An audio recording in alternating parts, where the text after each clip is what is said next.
Muy bien, si estamos listos, le vamos a dar lectura honrando al Padre, al Hijo y al Espíritu Santo. Hechos 12:6. Acompáñeme, por favor, dice así: y cuando Herodes le iba a sacar, aquella misma noche estaba Pedro durmiendo entre dos soldados, sujeto con dos cadenas, y los guardas delante de la puerta custodiaban la cárcel. La lectura que dimos fue Hechos 12:6. Siéntese, por favor. Voy a titular el mensaje de esta tarde, y gócese por el título del mensaje, porque el título del mensaje es la presentación de la predicación. Y el título de esta predicación es de la siguiente manera: cuando Dios tiene planes contigo, el diablo no puede matarte. ¿Sí escuchó? ¿Cuántos se gozan por ello? Cuando Dios tiene planes contigo, el diablo no puede matarte. Repítalo conmigo: cuando Dios tiene planes conmigo, el diablo no puede matarme. Por eso seguimos con vida, amén. Y nos levantamos y salimos librados de tragedias, enfermedades, accidentes y cuánta cosa que el diablo levanta contra nosotros, aún en los sueños, ataques, hermanos, con demonios, ataques con brujas. Salimos librados porque Dios todavía sigue teniendo planes con nosotros. Y mientras Dios tenga planes contigo y conmigo, el diablo no puede matarnos. Yo quiero que esta palabra entre a la profundidad de tu espíritu y que por esta palabra, hermanos, seas edificado en esta tarde. Vamos a meditar, hermanos, bien en la poderosa experiencia que tuvo el apóstol Pedro durante su estadía en la ciudad de Jerusalén. En aquellos años, el ambiente de esa región estaba muy polarizado políticamente. Había, hermanos, mucha oposición. Los judíos, sobre todo los judíos, hermanos, eran una fuerza religiosa que se oponía a la predicación del evangelio. Y ahí estaban siempre, hermanos, contradiciendo, llevando la contraria a la predicación de la iglesia y de los apóstoles. En aquel tiempo reinaba en Judea, voy a hablar un poquito de la historia para poder comenzar a manera de introducción. En aquel tiempo reinaba en Judea un varón llamado Herodes Agripa. Así se llamaba el rey de Judea, impuesto por los romanos, Herodes Agripa. Y este Herodes tenía ascendencia extranjera, no era judío, sin embargo estaba reinando sobre provincias y territorios de judíos. Y por esa razón de que no era judío, era despreciado por muchos. No lo aceptaban como rey, no lo reconocían. Este Herodes, que también tenía el nombre de Agripa, fue el que mandó a encarcelar a Pedro. Este Herodes, este malvado Herodes, era nieto del rey Herodes el Grande, el que mandó a matar a los niños en el tiempo de Jesús. De hecho, pasaron 3 Herodes: Herodes el Grande en el tiempo de Jesús, otro Herodes que se llamó el Herodes Tetrarca, y Herodes Agripa, que reinaba en el tiempo de los apóstoles Pedro y Pablo. Gloria al nombre del Señor. Y desde los tiempos de Herodes el Grande, el abuelo, el que estaba reinando en el tiempo cuando nació Jesús, la familia de los Herodes y todos sus descendientes, hermanos, fueron muy despreciados, y todos ellos reinaron porque eran hombres salvajes, crueles y sanguinarios.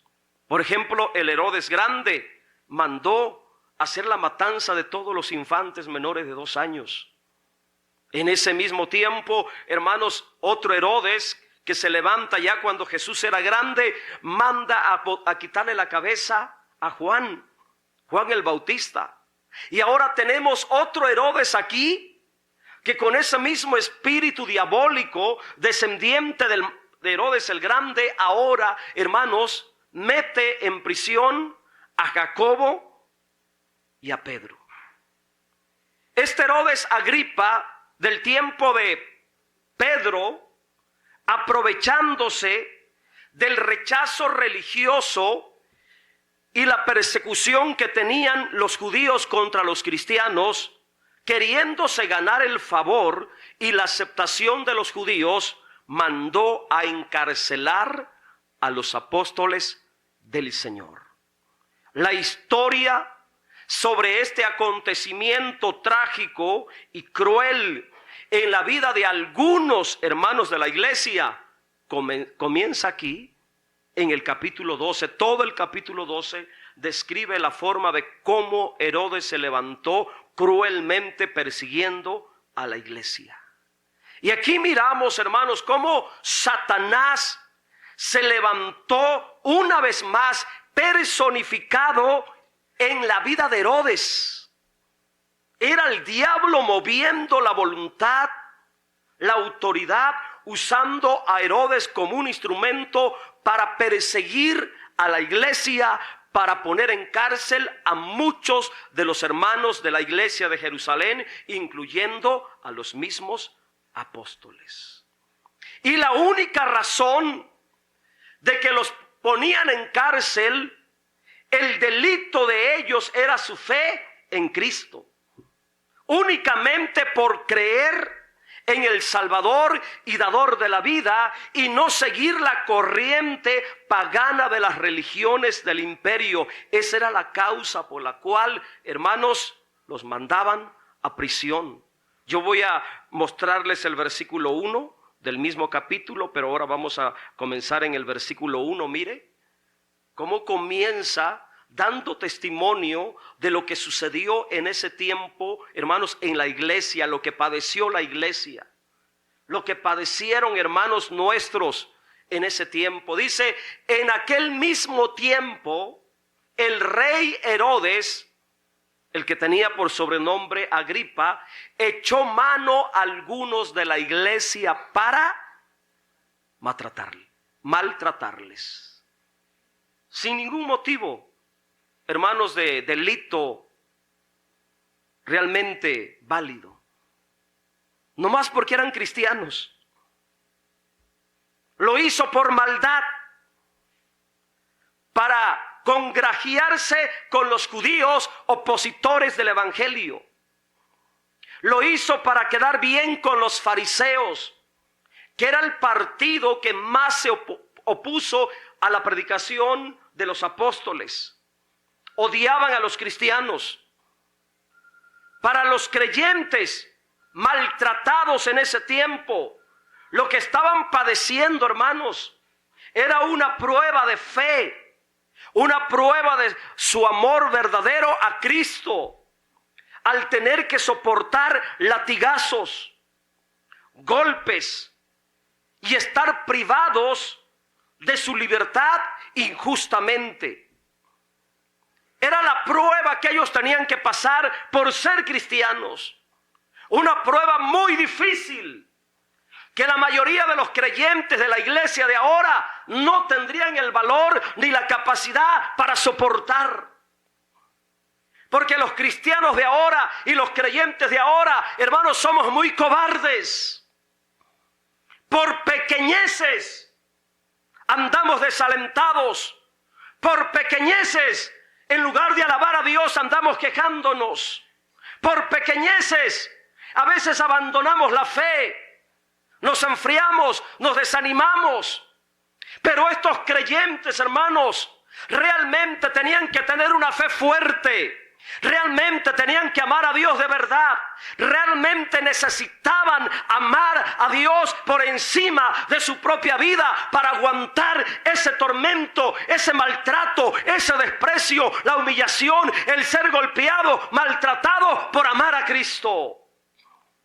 Muy difícil que los creyentes de ahora soporten esta clase de pruebas, hermanos. Muy difícil.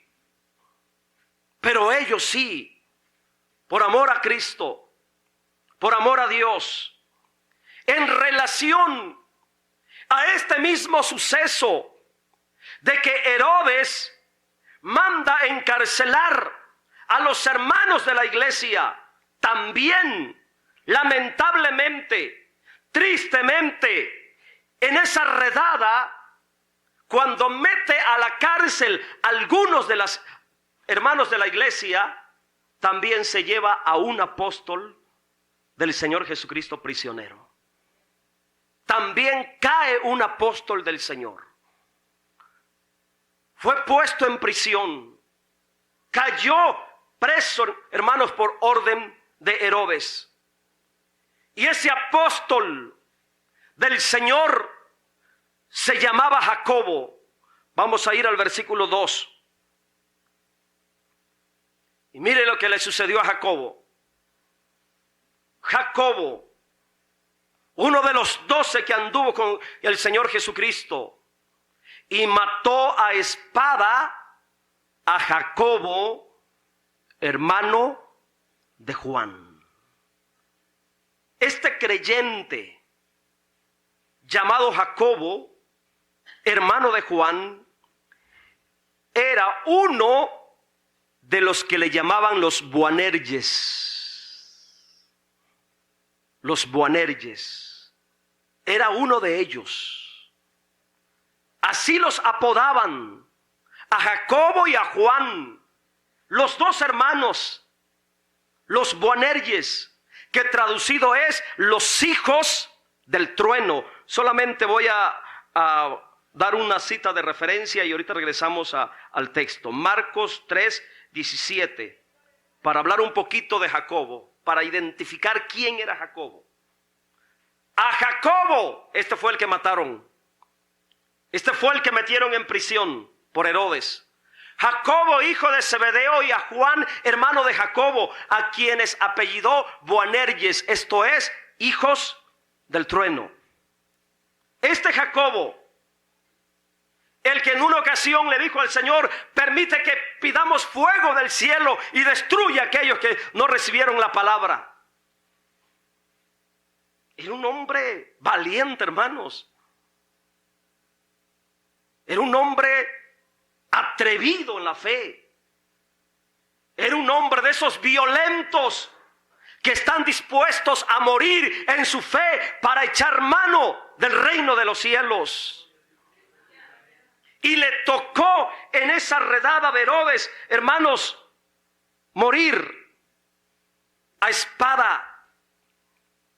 Este Jacobo estuvo con Juan, su hermano, y con Pedro en el monte de la transfiguración, cuando el Señor Jesucristo se llevó a 3 de los 12, ahí va Jacobo. Este Jacobo que lo mataron a espada. Y en esa persecución contra la iglesia, hecha por ese endemoniado de Herodes Agripa, le tocó morir.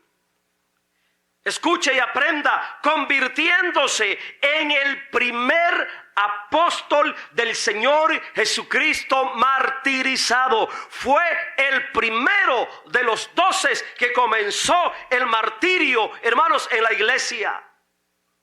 Previamente, antes de la muerte de Jacobo, ya habían martirizado a Esteban. Pero Esteban era diácono, no era apóstol. Pero fue aquí donde comienza, en los tiempos de Herodes, Agripa, cuando manda a encarcelar a los cristianos por su fe, le toca morir decapitado a Jacobo, hermano de Juan, discípulo y apóstol del Señor Jesucristo. Él murió como un verdadero testigo del Señor. Ahora escucha y aprenda esto, por favor. De aquí voy a sacar una reflexión de la muerte de Jacobo, porque Jacobo era un predicador del evangelio. Era un hombre que Dios lo capacitó 3 años como discípulo y después los envió que fueran y predicaran el evangelio en Jerusalén, Judea y Samaria y por toda la tierra. Ese era el llamado de los apóstoles, la comisión y la misión apostólica de ellos. Ahora escucha por favor esto, lo que implica, hermanos, ser un verdadero creyente de la iglesia. Ser un verdadero creyente, un verdadero cristiano en el tiempo de los apóstoles y en los siglos segundo, tercero, cuarto y todavía quinto, hermanos, ser un verdadero cristiano, ser un verdadero creyente, el riesgo era grande, el peligro era grande, ser martirizado. Ese era el riesgo. Para nosotros es más fácil ser cristianos, hermanos. Para ellos no. Porque eran odiados, despreciados, encarcelados, asesinados. Apenas en esta semana, hermanos, leyendo la historia de la iglesia, me topé con un testimonio de un hombre que se llamaba Santos, que vivió en esos siglos, hermanos. Y lo acusaron de que era cristiano y lo llamaron para realmente cerciorarse de que realmente era cristiano. Y cuando empezaron a cuestionarlo, le preguntaron que quién era. Y él respondía: soy cristiano. ¿De dónde vienes? Soy cristiano. ¿Quién es tu familia? Soy cristiano. ¿A qué te dedicas? Soy cristiano. ¿Dónde se esconden? Soy cristiano. Y no le sacaron otra palabra de la boca más que cristiano. Soy cristiano. Soy cristiano. Por cada golpe, soy cristiano. Por cada herida, soy cristiano. Por cada latigazo, soy cristiano. Y llegó a la muerte de martirio confesando que era cristiano, que era de Cristo. Me sorprende, me impacta, hermano, la convicción tan fuerte de esos benditos cristianos dignos del cielo, dignos de portar el nombre de Cristo, dignos de llamarse cristianos, hermanos, en la tierra, dignos del cielo por ser cristianos. Oiga, soy cristiano. No le pudieron sacar otra cosa. Le preguntaban: ¿dónde se esconden tus demás compañeros? Soy cristiano. ¿A qué te dedicas? Soy cristiano. Pero estoy hablando de esos cristianos de verdad, no de esos cristianos aguados, mundanos, carnales, cristianos convertidos que estaban dispuestos a morir por la doctrina, por la palabra, por la fe, por la iglesia, por Cristo. Oh, hermanos, los cristianos de ahora deberían estudiar más la historia antigua de la iglesia para agarrar convicción, para aprender el significado de lo que significa ser cristiano. Mire, hermanos, lo que le pasó a estos hombres. Antes de la muerte, hermanos, de Jacobo, ya habían matado a Esteban. Pero aquí comienza el terrible martirio de los hombres que caminaron con el Señor Jesucristo. Y algo terrible pasó con la muerte de Jacobo. Eso lo miramos en el contexto.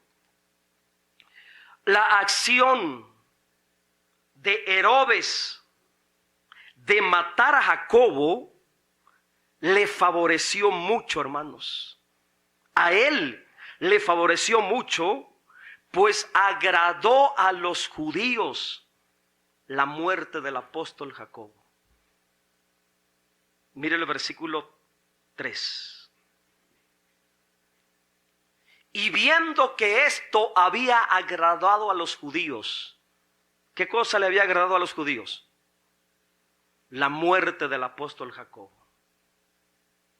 Otros hombres endemoniados, hermanos, que creían y conocían la palabra, pero eran endemoniados para alegrarse en la muerte de un hombre de Dios.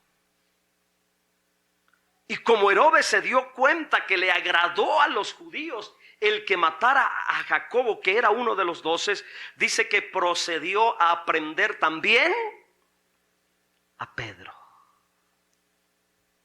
que era otro de los sobresalientes de los 12. Pero eran los días de los panes sin levadura. Herodes, aprovechándose de que le pareció bien a los judíos esa situación, la muerte de Jacobo, que había agradado a los líderes del judaísmo, metió en la cárcel a Pedro.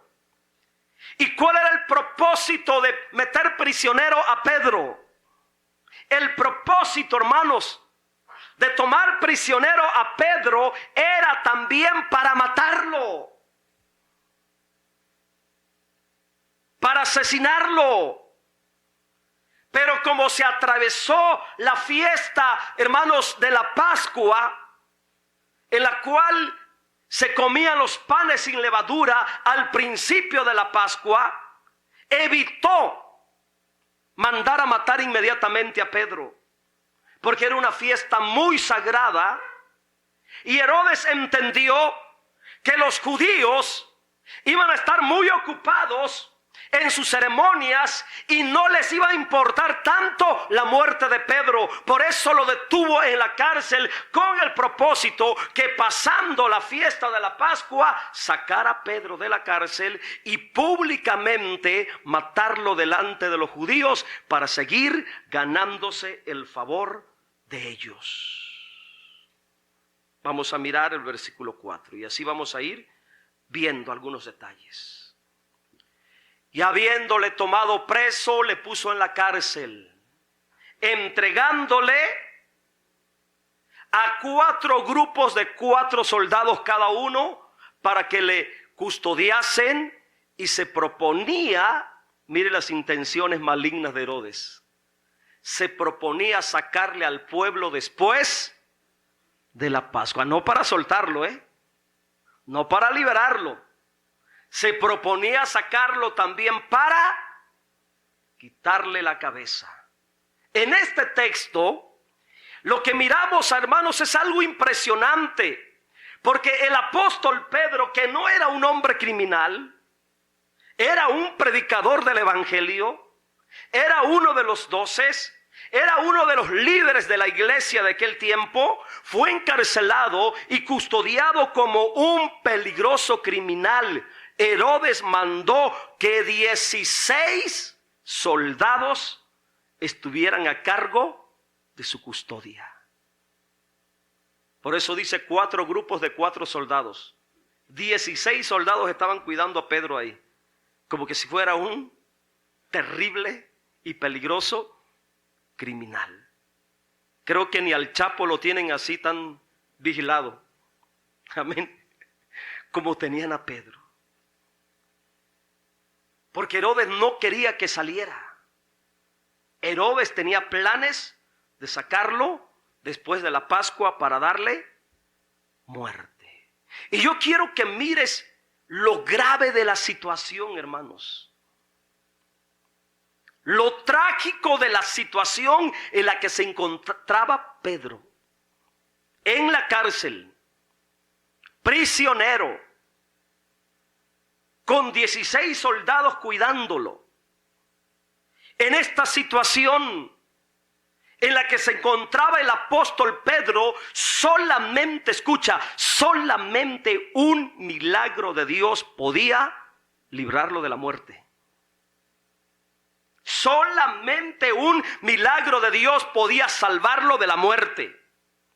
Ya estaba en la mano de Herodes, que era el rey de Judea, el que gobernaba esas provincias, y Herodes tenía el respaldo del César, del emperador romano. Ya Herodes había matado a Jacobo, y el que seguía en la orden para ser ejecutado era Pedro. Pedro estaba en un grande y grave peligro, que solamente la mano de Dios podía sacarlo de ese lugar. El peligro en el que estaba metido Pedro me habla, hermanos, del peligro que corremos todos los hombres que predicamos la verdad eterna del evangelio.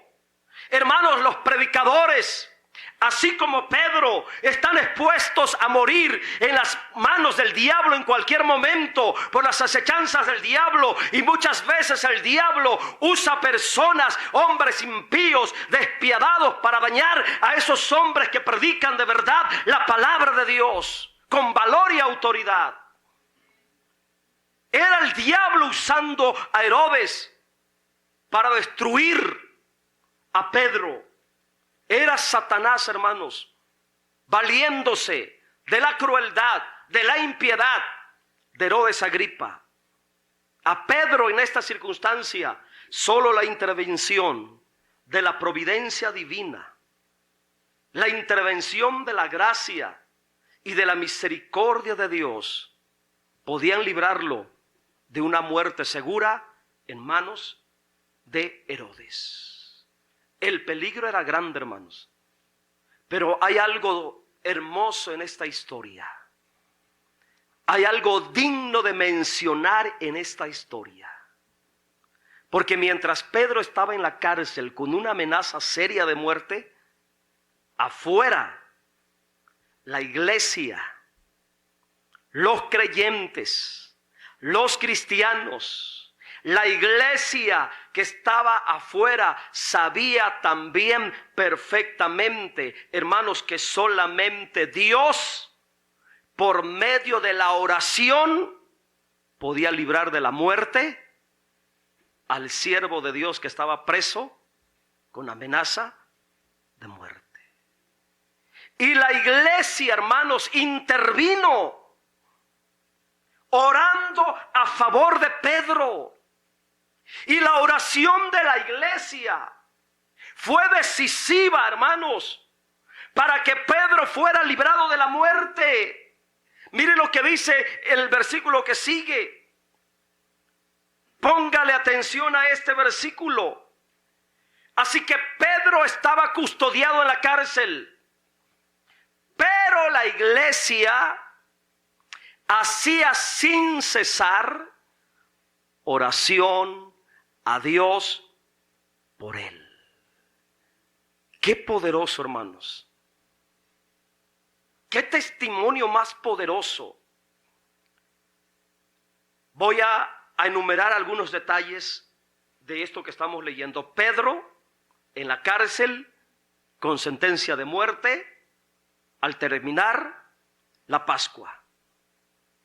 Mientras tanto, afuera, la iglesia de rodillas, orando a Dios sin cesar para que Pedro fuera librado de la muerte. Y en esta historia yo quiero resaltar y hacer énfasis en la acción de la iglesia, de la manera congregacional como estaban orando, porque la iglesia habla de una congregación. La iglesia se refiere a un grupo de cristianos. La iglesia se refiere en la comunión de algunos cristianos, de algunos creyentes que estaban ahí orando sin cesar a Dios para que Pedro fuera librado de las manos de Herodes y que no lo mataron o lo mataran. Así que yo veo un aspecto importante aquí. La oración congregacional de la iglesia tiene poder para salvar y librar a los creyentes de cualquier peligro. Si escuchaste, la oración congregacional de la iglesia tiene poder para salvar y librar a los creyentes de cualquier peligro. ¿Cuántos saben el poder de la oración congregacional de la iglesia? ¿Cuántos lo saben? Pero muchos no vienen a orar, a la oración congregacional. Muchos no los veo los sábados aquí orando. El sábado es oración congregacional. Y eso es lo irónico, que la iglesia sabe. La iglesia acaba de testificar que saben que hay poder en la oración congregacional, pero la iglesia no ora congregacionalmente. La oración congregacional de la iglesia fue decisiva para que Dios interviniera salvando a Pedro de la cárcel. que la iglesia hiciera sin cesar oración a Dios por Pedro, me dice que aquella iglesia de Jerusalén, aquellos creyentes sabían lo que se logra, lo que se libra, lo que se obtiene por medio del poder de la oración. Escucha y ponlo en tu espíritu. Abre espacio en tu espíritu para lo que voy a decir. La oración más poderosa que puede existir es aquella oración cuando la iglesia ora a Dios unida en la misma petición, en el mismo sentir y en el mismo espíritu. Esa es la oración más poderosa. Aquella oración unida de la iglesia. Iglesia, aprende el poder que tiene la oración congregacional a favor de las necesidades y aún de los más grandes peligros. Iglesia, aprende el poder que tiene la oración a favor de los siervos de Dios que estamos dedicados a predicar la poderosa palabra del Señor.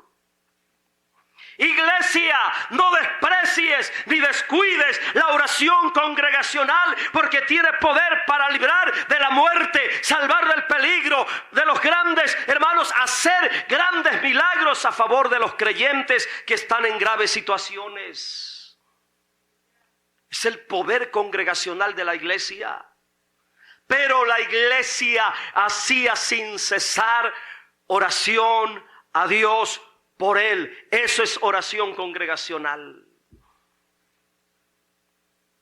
Y Dios respondió, hermanos. Sacó a Pedro de la cárcel porque la iglesia estaba orando. La historia continúa en los versículos siguientes y sigue llena de enseñanza espiritual para nosotros. Versículo 6. Y aquí yo veo un detalle demasiado poderoso. Demasiado poderoso. Vamos a leer. Y cuando Herodes le iba a sacar, porque ya había terminado la fiesta de la Pascua, aquella misma noche estaba Pedro durmiendo entre los soldados, sujeto con 2 cadenas, y los guardas, que eran 16 soldados, delante de la puerta custodiaban la cárcel. Yo me voy a detener aquí, porque a mí me impresiona, hermanos, lo que Dios está testificando acerca de lo que vivió Pedro en la cárcel.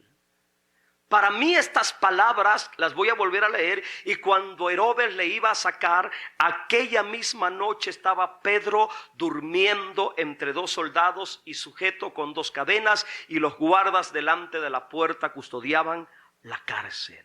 Oiga, qué testimonio más poderoso, impresionante, lleno de revelación espiritual. La Biblia dice, cuando Herodes le iba a sacar, aquella misma noche, previa al día que lo iban a llevar para inclinarlo y cortarle con una espada, hermanos, la cabeza. Esa misma noche el Espíritu Santo dice que Pedro estaba durmiendo, a punto de que lo sacaran, a punto de ir al matadero. Estaba durmiendo. Y yo me hacía esta pregunta: ¿Quién puede dormir durante la noche sabiendo que al otro día, al amanecer, serás ejecutado y te cortarán la cabeza? ¿Quién puede dormir en esa situación? donde hay peligro de muerte. ¿Quién puede dormir tranquilamente sabiendo que las horas se van acortando y a la medida que van haciendo la aurora se acerca el momento en que te van a cortar la cabeza sin misericordia? ¿Quién puede dormir en esa situación donde hay una amenaza de muerte de por medio? ¿Quién puede dormir en esa situación? Pedro estaba durmiendo. Había una amenaza de por medio. Sus horas estaban contadas. Los minutos iban avanzando. La hora de su ejecución se acercaba cada minuto, cada momento que avanzaba el tiempo. Pero él dice que estaba durmiendo. Yo meditaba en esto. Qué poderoso, hermanos. Aquí hay dos cosas. El que Pedro estuviera durmiendo, hay dos cosas. ¿Se da cuenta los predicadores por qué hay que meditar la palabra de Dios? ¿Se da cuenta por qué hay que meditar la palabra de Dios? Y no estar como perico hablando cosas que muchas veces no entendemos. Hay dos cosas aquí. El que Pedro estuviera durmiendo, una, estaba totalmente resignado a morir. Estaba totalmente resignado a morir. La otra es que o estaba totalmente confiado. Escuche, estaba totalmente confiado de que no podía morir. Porque Dios tenía planes todavía para su vida. ¿Cómo se llama la predicación? Cuando Dios tiene planes todavía para contigo, el diablo no puede matarte. ¿Y qué fue lo que estaba sucediendo con Pedro? ¿Será que estaba resignado a morir?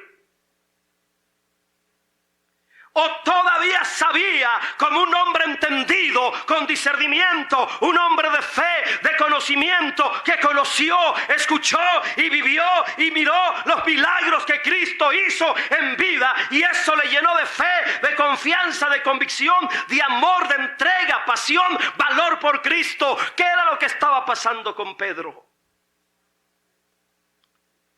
Yo creo que Pedro estaba totalmente confiado de que no podía morir. Todavía no podía morir. Todavía no le había llegado la hora de partir, porque él sabía que todavía Dios tenía planes para con él. Oiga, es impresionante, hermanos, la paz, la confianza, la seguridad que Pedro tenía en su alma. Es impresionante la convicción que había en el espíritu de Pedro. A mí me impactó el testimonio del Espíritu Santo, hermanos, que da aquí en la Escritura que Pedro estaba durmiendo. Y yo creo que el testimonio del Espíritu Santo dentro del apóstol Pedro en esa noche no era de muerte, era un testimonio de vida. Pedro estaba tranquilo, dormido la noche previa a su muerte, porque sabía que Dios todavía tenía planes para él y que por lo tanto el diablo, Herodes, los soldados, ninguno podía quitarle la vida. Y este es otro aspecto muy importante. Cuando Dios todavía tiene planes para contigo, el diablo no puede matarte. Abre espacio en tu espíritu y llévate esa palabra. Cuando Dios todavía tiene planes para contigo, el diablo no puede matarte. Hazme un favor y dile al que está a tu lado, porque a lo mejor se está durmiendo, y dile: cuando Dios tiene planes contigo, el diablo no puede matarte. Dígaselo. Cuando Dios tiene planes contigo, el diablo no puede matarte. Mire, Pedro tenía esa convicción en su espíritu. Pedro tenía la seguridad de que Dios era fiel en cumplir la palabra que le había dicho años atrás, porque hay una palabra que está de por medio. El asunto es agarrar esa palabra y vivir por esa palabra, aferrarnos a esa palabra. Hermanos, y Pedro, en esa circunstancia donde estaba la amenaza de muerte, él tenía presente una palabra que el Señor Jesucristo le dijo cuando él andaba como discípulo con él. ¿Y cuál fue esa palabra? La palabra profética, hermano, en relación a sus días. Cuando llegara a viejo, porque el Señor Jesucristo le dijo: vas a llegar a viejo, Pedro. Y Pedro sabía que el diablo no podía matarlo hasta que se cumpliera la palabra de Dios de que llegaría a viejo y que otros lo sujetarían y lo llevarían a donde él no quería, hablando de qué forma moriría. Y mientras no se cumpliera esa palabra, el diablo no podía matar a Pedro. Ciertamente, hermanos, el Señor Jesucristo le dijo que iba a ser ejecutado. El Señor Jesucristo le profetizó que sí iba a ser sacrificado, pero tenía que hacerse viejo primero. Tenía que llegar a viejo predicando y enseñando la doctrina del evangelio. La ejecución de su vida entonces sería hasta entonces, no antes. El diablo no podía matarlo. Vamos a mirar esa palabra que el Señor le dijo en relación a su vejez. Juan 21, versículo 18. Juan 21, 18. Mire, esta palabra yo creo que le llenó de convicción, confianza, valor y seguridad a Pedro en aquellos días que estaba puesto en la cárcel por Herodes. ¿Qué le dijo el Señor Jesucristo? Aquí le está hablando a Pedro. De cierto te digo, cuando eras más joven te ceñías e ibas a donde querías. Mas cuando ya seas viejo, el diablo no podía, mientras no se hiciera viejo, el diablo no lo podía matar. Mas cuando ya seas viejo, extenderás tus manos y te ceñirá otro y te llevará a donde no quieras. Ahí está hablando. Extenderás tus manos y te ceñirá otro. Está hablando de las cadenas que le iban a poner para llevarlo a la ejecución. Pero ¿hasta cuándo? Hasta cuando se volviera viejo. Por estas palabras, hermanos, Pedro tenía que llegar hasta ese estado de vejez. Llegar hasta esos años de hacerse viejo por servir en la obra del evangelio. Hasta entonces sería privado de la vida. Ahora entiendes por qué entonces aquí en Hechos 12, vamos a mirar el texto, versículo 6.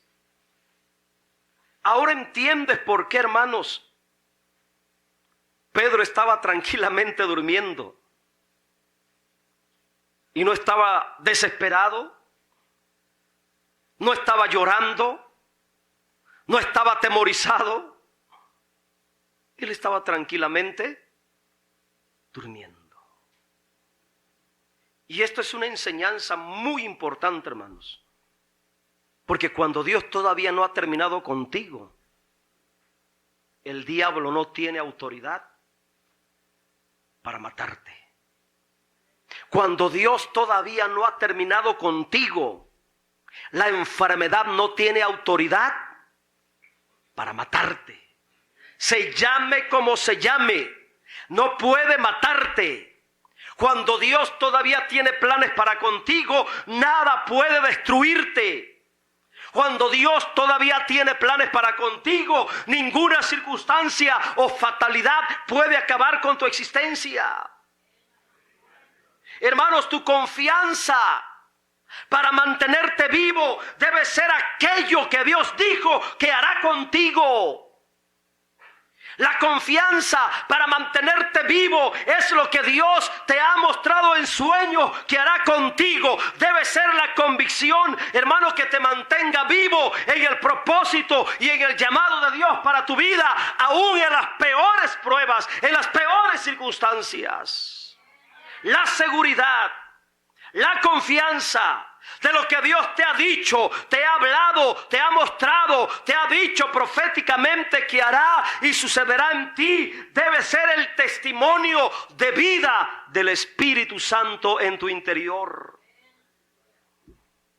¿Cuántas veces el diablo te ha amenazado que te va a matar? ¿Cuántas veces el diablo ha dicho que te va a destruir? Desde que me convertí, hermanos, la primera experiencia que tuve cuando mi pastor me invitó para ir a orar por un endemoniado, desde ahí comenzaron hace más de 25 años las amenazas del diablo de que me mataría, de que me destruiría. A veces lo muestra en sueños, a veces han soñado de que viene una destrucción. Hermano, estoy con vida todavía, porque mientras Dios siga teniendo planes para conmigo, para contigo, no puedes morir. No podemos morir.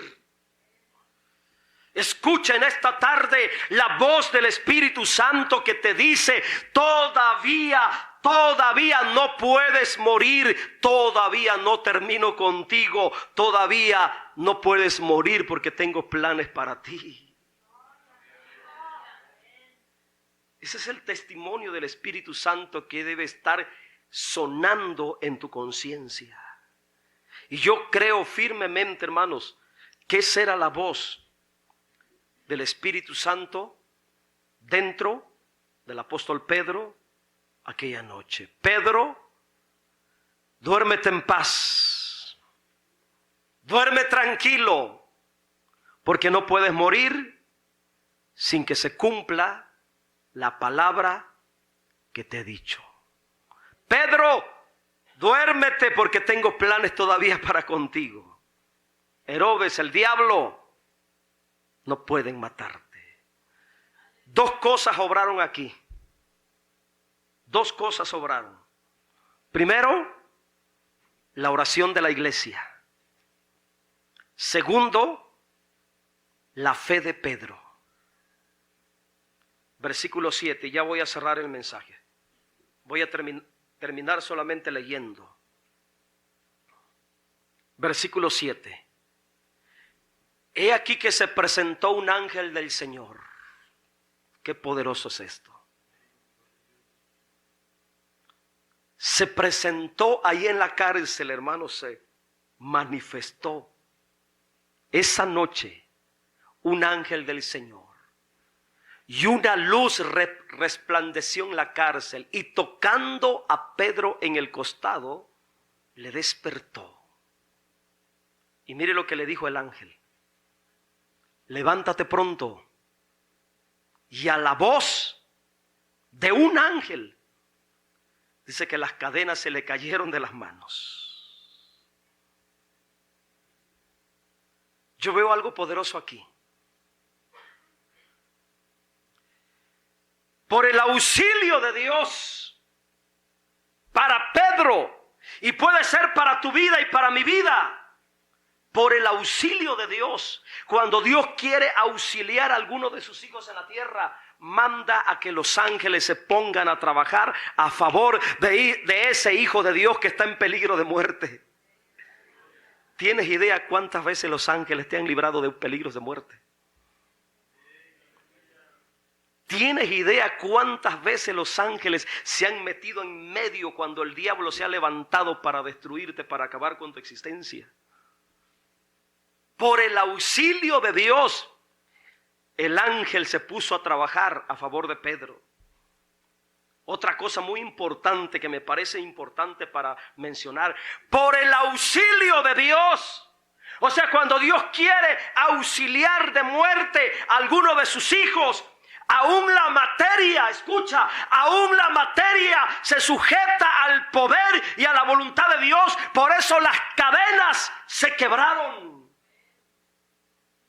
La materia tiene que obedecer, hermanos. Eso se llama milagro. Cuando la materia es alterada en su curso de naturaleza a favor de el auxilio de un hijo de Dios o de un siervo de Dios. Las cadenas, ¿de qué metal están hechos? ¿De qué material son? De hierro.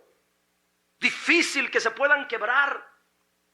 Pero mire cómo las cadenas se soltaron. Mire lo que sigue. Y le dijo el ángel: cíñete, átate las sandalias. Y lo hizo así y le dijo: envuélvete en tu manto y sígueme. Aquí hay otra enseñanza. Cuando Dios te quiere salvar, cuando Dios te va a librar, cuando Dios te va a auxiliar, Él te manda a que tú tengas que obedecer. Y no solamente obedecer, ante el auxilio de Dios, usted tiene que obedecer, pero también tiene que colaborar con Dios. Dios siempre va a librar de las manos del diablo y de una muerte segura a los comprometidos, fieles, obedientes al servicio de Dios en la tierra. Oiga, el ángel no vistió a Pedro. Le dijo: levántate. Pedro tenía que obedecer. Pedro tenía que colaborar. Muchas veces queremos que Dios nos ayude y no queremos hacer nada ni orar. Queremos que nada más el pastor esté orando por nosotros. Queremos que solamente el pastor esté ayunando por nosotros. Y nosotros que estamos muriéndonos, no oramos. No, uno tiene que colaborar, uno tiene que ayudar, uno tiene que ponerse en pie, uno tiene que ceñirse, uno tiene que poner de su parte. Si Dios quiso librarte, si Dios quiso ayudarte, tú pon de tu parte, no seas perezoso, no seas desobligado, no seas irresponsable. El ángel le dijo a Pedro: Pedro, levántate, pero ponte tu ropa, cíñete, envuélvete en tu manto y sígueme. Eso se llama colaborar con Dios. Eso se llama obedecer ante el auxilio divino. Y saliendo le seguía, pero no sabía que era verdad lo que hacía el ángel. Oiga, Pedro estaba pero bien dormido, hermano. Estaba profundamente dormido, que pensaba que estaba soñando. Solamente una persona bien dormida puede pensar esta situación. Ya había salido. Ya iban caminando, pero él pensaba que todavía estaba dormido y que era una visión. Y habiendo pasado la primera y la segunda guardia, llegaron a la puerta de hierro que daba a la ciudad, la cual se les abrió otra vez. La materia inerte obedeciendo y sujetándose a la voluntad de Dios. Me sorprende esta situación, que la materia muerta, inerte, que no tiene conciencia, que no tiene vida, que no tiene alma, que no tiene espíritu, hermano, se tiene que sujetar a la disposición de la voluntad del Dios del cielo. Y las personas como usted y como yo, que tenemos vida, que tenemos entendimiento, que tenemos razonamiento, que tenemos un espíritu, que tenemos una voluntad, que tenemos una conciencia, parecemos a veces más muertos que la misma materia, porque no queremos obedecer ni colaborar con las disposiciones de la voluntad del Dios del cielo. Qué tremendo es esto, hermanos. Espero que me haya entendido en tantas cosas que hablé rápido. Pero, y si no, escuche ahí en el video que voy a subir al rato en la repetición. La puerta, hermanos, se les abrieron. Y hasta ese momento, mire, entonces Pedro, volviendo en sí, se despertó. Hasta ahí despertó. Dijo: ahora entiendo verdaderamente que el Señor ha enviado su ángel y me ha librado de la mano de Herodes y de todo lo que el pueblo de los judíos es esperaba. Hasta ahí el final de la historia. Él se lo merece. Qué bueno es Dios, ¿verdad? Póngase en pie, por favor.